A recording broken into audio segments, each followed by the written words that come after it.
Justo cuando se hablaba de tregua, Israel descargaba más de 100 agresiones sobre el Líbano y harto de tanta crueldad, Pakistán señaló a Tel Aviv como una maldición para la humanidad. Por primera vez, el siniestro Netanyahu se estremeció porque le habló una potencia nuclear y porque en el mundo musulmán una maldición no es un simple insulto, sino una condena espiritual y simbólica que invoca fuerzas ocultas capaces de perseguirlo más allá de la política.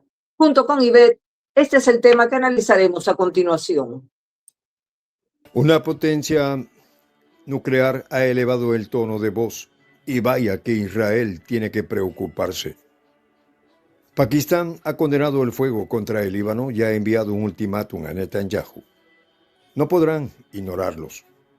Islamabad habló claro y su ministro de Defensa, Khawaja Asif, lanzó una sentencia.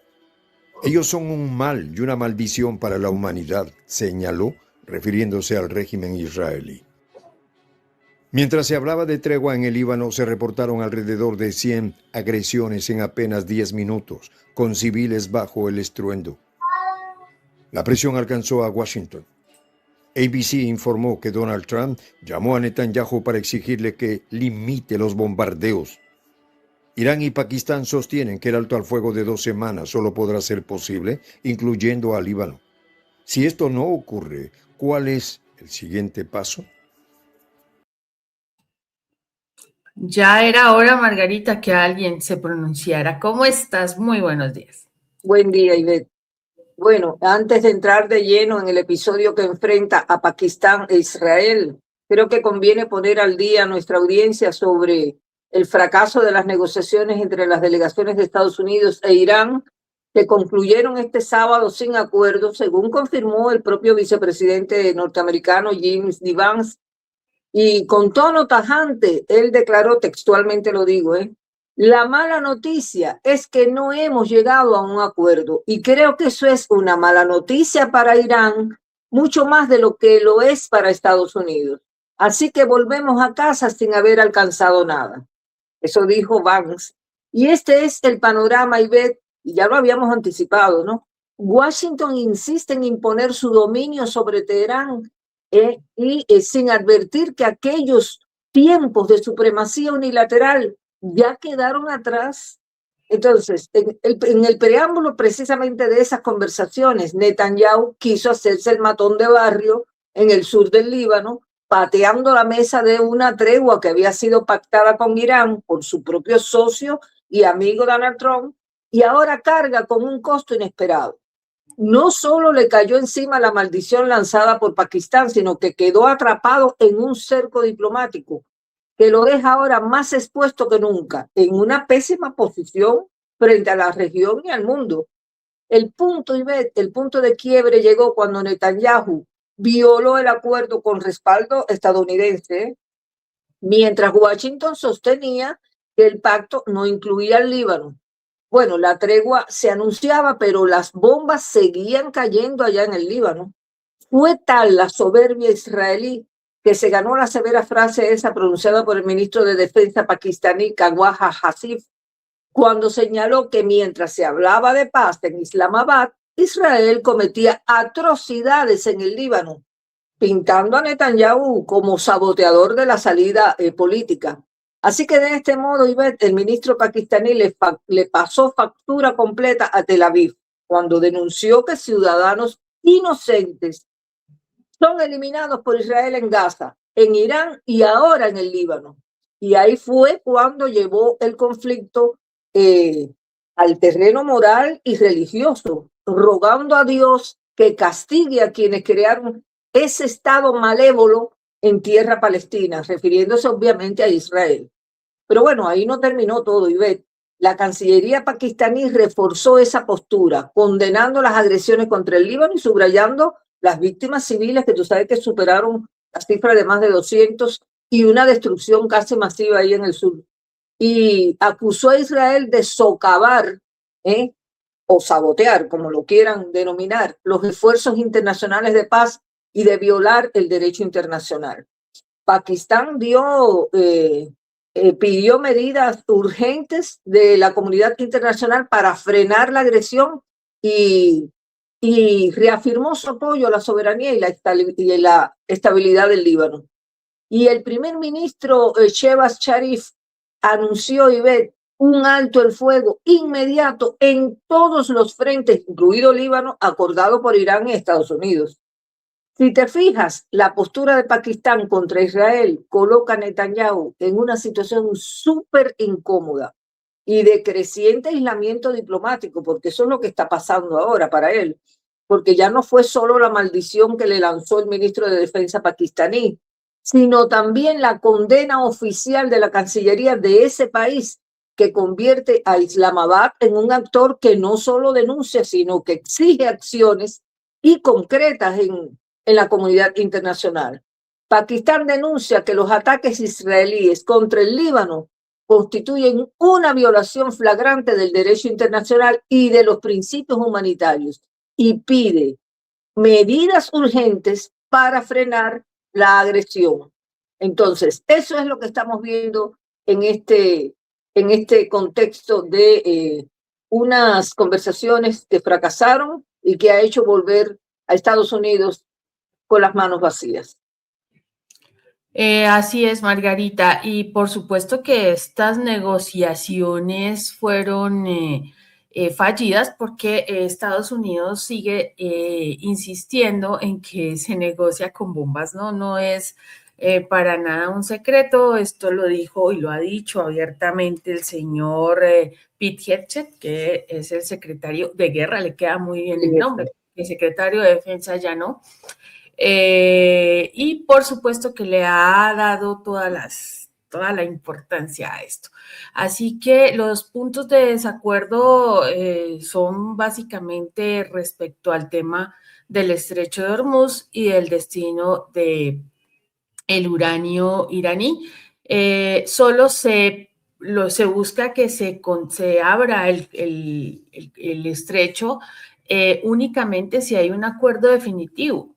Eso es el punto. Si hay un acuerdo definitivo, lo abrimos. De una paz segura. No tiene ningún sentido, exactamente.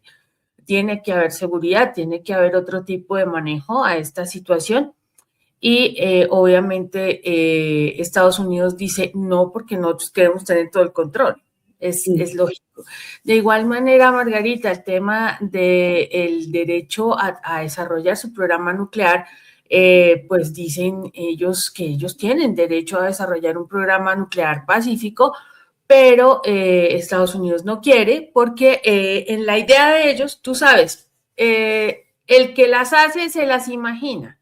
Ellos sí pueden tenerlas, Israel puede tenerlas, pero ellos no, porque son una amenaza existencial. Así que este tema igualmente, Margarita, el tema de la liberación de 27,000 millones de dólares en ingresos congelados en el extranjero que le están reteniendo a Irán, pues tienen que desbloquearlos.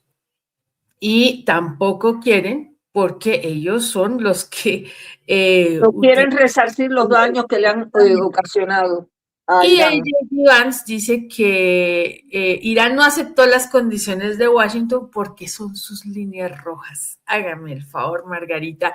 Qué falta de sentido de negociación. Yo no sé si ellos conocen, al menos tienen idea del método Harvard de negociación. Creo que no, creo que nunca lo han oído, porque jamás se llega a un proceso de negociación con los taches puestos, ¿no? Con las armas afuera.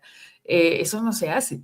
Tiene que haber, obviamente, unos puntos donde yo llevo mis posiciones y llego a unos sí y a unos no, pero voy a llegar finalmente a un acuerdo. Estados Unidos no quiere llegar a un acuerdo, eso jamás.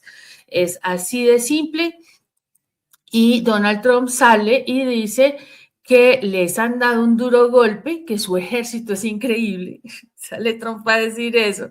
Y que no necesitan un plan de contingencia porque les han destruido todo a los iraníes. No sé en qué película se soñó eso, Margarita, porque eso no ha ocurrido.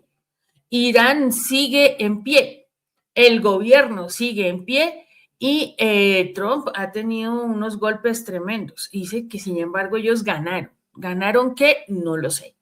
Lo cierto es que Estados Unidos tiene a este personaje que no ayuda en nada también, pero que es el que realmente controla las posturas y precisamente no quiere en ninguna medida paz para la región.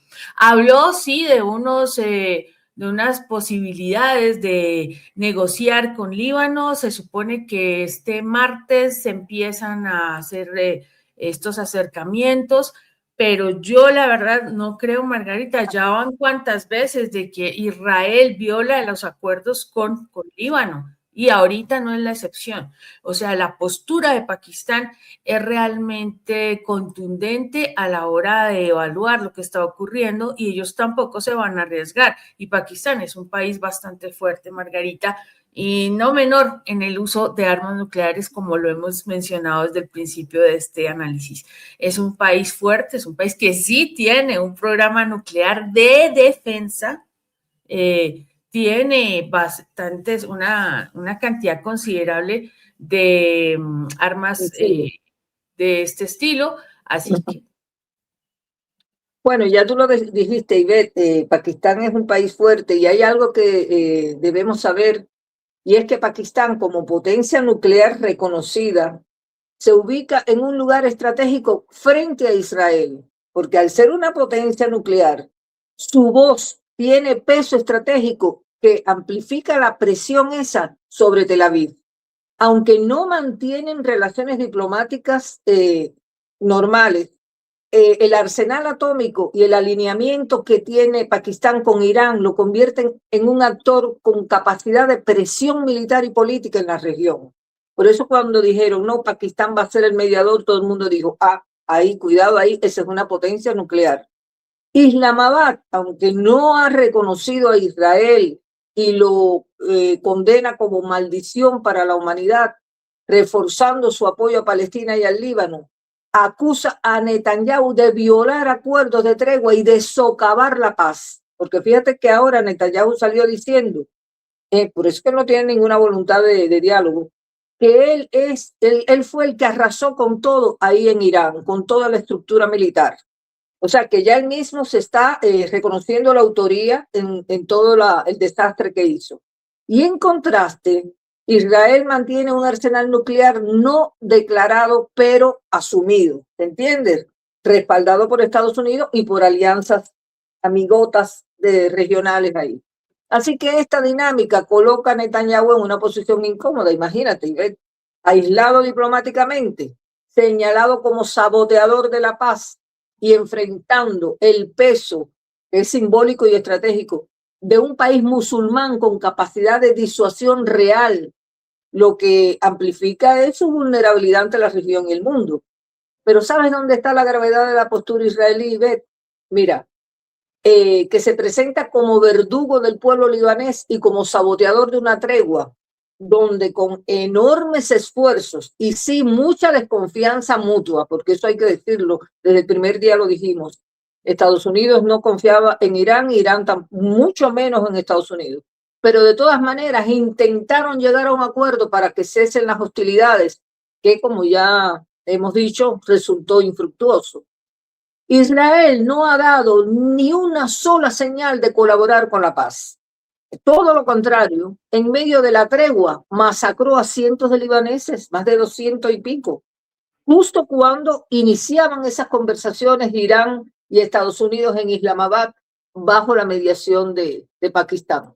Entonces, conversaciones que, dicho sea de paso, ya habían tenido una jornada intensísima previa de intercambio de mensajes, de texto y todo eso. Y bueno, Teherán estaba decidido a usar todos los medios diplomáticos para salvaguardar sus intereses nacionales, incluyendo esos temas tan sensibles como el estrecho de Hormuz, que tú sabes que ahí es donde tiene la llave Irán. El programa nuclear, que no piensa renunciar a él porque considera que tiene un uso pacífico, y las sanciones y el fin definitivo de la guerra en la región. Bueno, la advertencia fue clara. El éxito del proceso depende de la seriedad y la buena voluntad de Washington y de que se abstenga de exigencias ilegales, que siempre es eso lo que pone sobre la mesa Washington. Y bueno, ya vimos, no resultó, por lo dicho, no llegaron a acuerdo alguno, de modo que no nos asombremos de escuchar nuevamente el recital de amenazas apocalípticas de Donald Trump contra Irán, que dicho sea de paso, se jacta de decir que dejó allí sus barcos y todos sus marines por si la conversación no daba resultado, la negociación. Entonces, ¿qué te está diciendo? Va a volver al ataque. Entonces, creo que esas conversaciones siempre estuvieron marcadas por la desconfianza mutua. Fíjate si es así que el presidente del Parlamento iraní recordó que las negociaciones con Estados Unidos suelen terminar en incumplimientos, mientras que el jefe mismo de la delegación norteamericana, Vance, advirtió que no iba a tolerar engaños. O sea, fueron a sentarse a la mesa con una sospecha y una montaña de dudas, como siempre dijimos, que eso, por supuesto, que fue un freno para el entendimiento. Así que la tensión entre las expectativas iraníes y las reservas tienen que los Estados Unidos convirtió esa conversación en un terreno frágil, donde no se pudo avanzar por una vía diplomática. Y ahora va a volver la confrontación, no te quepa duda de eso, cualquier cosa puede pasar. Ojalá no tengamos que ver nuevamente el espectáculo de esos bombardeos, porque Estados Unidos premeditadamente dejó allí toda su fuerza apostada, prestos a reiniciar una guerra sobre la que llueven condenas de todas partes del mundo. Así es, Margarita. Pues hemos visto estos últimos días todo lo que ha ocurrido y Irán ha sido el centro de las declaraciones incluso dentro de Estados Unidos. Eso lo hemos visto desde la renuncia del señor Kent, que fue el jefe del director de la unidad de esta oficina en contra de estos procesos que generan pánico extremo en la población, ¿no? La jefa de inteligencia de Estados Unidos también estuvo a punto de ser solicitarle la renuncia. Imagínate, Trump no le gusta que lo contradigan, a Trump no le gusta que le digan que no tiene razón. La señora Tulsi Gabbard, que es la directora de Inteligencia Nacional, que no es precisamente una persona muy querida, ¿no? La habló precisamente que la guerra con Irán no era lo más conveniente porque Irán no era una amenaza. También, de alguna manera, apoyó las declaraciones de Kent. Y esto fue algo bastante complicado porque sí. Contradijo el discurso. Exactamente. Ese error. Y dice ella que se le facilitaron las evaluaciones de inteligencia y que él toma sus propias decisiones basándose en la información de que dispone. Pero, ojo a esto, Margarita, en el Congreso le llamaron la atención pues para saber qué era lo que había pasado y resulta que esa declaración está enfocada a culpar de alguna manera a Israel, porque según esta señora, Trump estaría recibiendo información desde Israel que afecta pues su buen juicio, digámoslo así, porque definitivamente están dándole una información tergiversada, ¿no?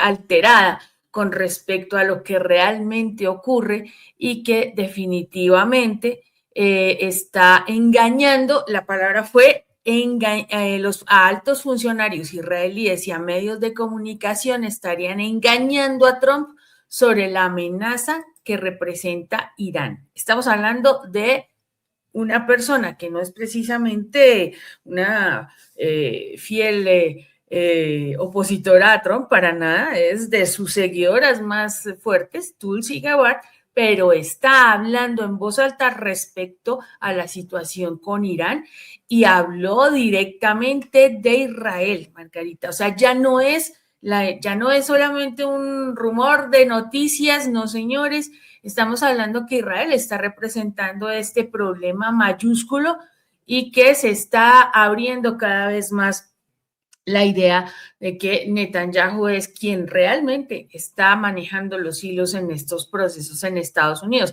De hecho, recientemente dijeron que había un grupo de personas sionistas en Estados Unidos, judíos sionistas, que estarían poniendo mucho dinero sobre la Casa Blanca, que manejan realmente estos procesos y no el gobierno como todos lo creen.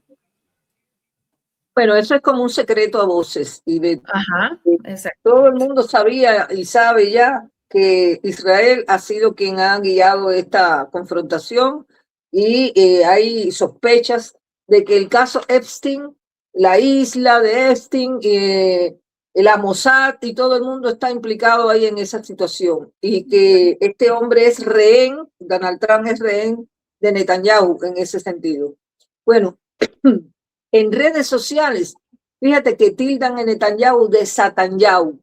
Es como un apodo que lo fusiona con Satán, símbolo, por supuesto, del mal en la tradición musulmana. En el Islam, Saitán, imagínate, representa al enemigo de Dios y al corruptor de la humanidad, por lo que usar ese mote no es un simple insulto, es una condena espiritual y moral que lo retrata como la encarnación del mal absoluto y refuerza su aislamiento político y lo carga con un estigma que trasciende ya la crítica para convertirse en un juicio religioso y cultural. Entonces, más allá de eso, de lo religioso y de lo político y de la cultura musulmana, Ivette, lanzar una maldición pública contra un líder o un Estado es un gesto de ruptura total.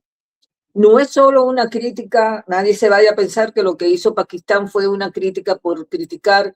Ellos saben cuando dicen una frase lo que significa para el mundo en el que ellos se desenvuelven. Eso es una deslegitimación moral que busca aislarlo y marcarlo como enemigo de la comunidad. Entonces, creo que están poniendo a Netanyahu contra las cuerdas total ya. Fíjate que su problema es doble. Por un lado, se lo acusa de violar un acuerdo del alto al fuego, que fue respaldado por Estados Unidos, lo que lo demuestra como un líder que sabotea la diplomacia. Y por otro lado, la intervención de Pakistán transforma el conflicto en un asunto regional que ya tiene implicaciones globales. Así que en esa narrativa, Netanyahu aparece como responsable de prolongar la violencia y de erosionar la credibilidad de Israel en la arena internacional. Así queda expuesto como un obstáculo, él es un palo en la rueda para la paz. Y bajo la mirada crítica de un actor con una capacidad de disuasión real como es Pakistán, que no es cualquier cosa, es una potencia nuclear. No olvidemos eso. Bueno, tengo una preguntita ahí para nuestros seguidores.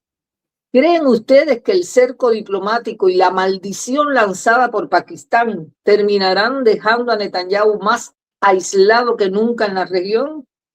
Escríbanos su opinión y súmense con sus voces al debate que tiene un espacio esperándoles aquí mismo a pie de esta página. Gracias por los minutos que nos regalaron de su tiempo. Muchísimas gracias, Margarita. Muchísimas gracias a toda nuestra audiencia que, como siempre, nos acompaña en estas emisiones de nuestros reportes que buscan ir más allá de la noticia. Los seguimos invitando para que se sumen a nuestro canal. No se les olvide activar la campanita, notificaciones, suscribirse y compartir para que sigamos creciendo en nuestro canal Prensa Alternativa, La Voz de la Patria Grande. Por ahora los dejamos hasta que nos volvamos a encontrar. Chao.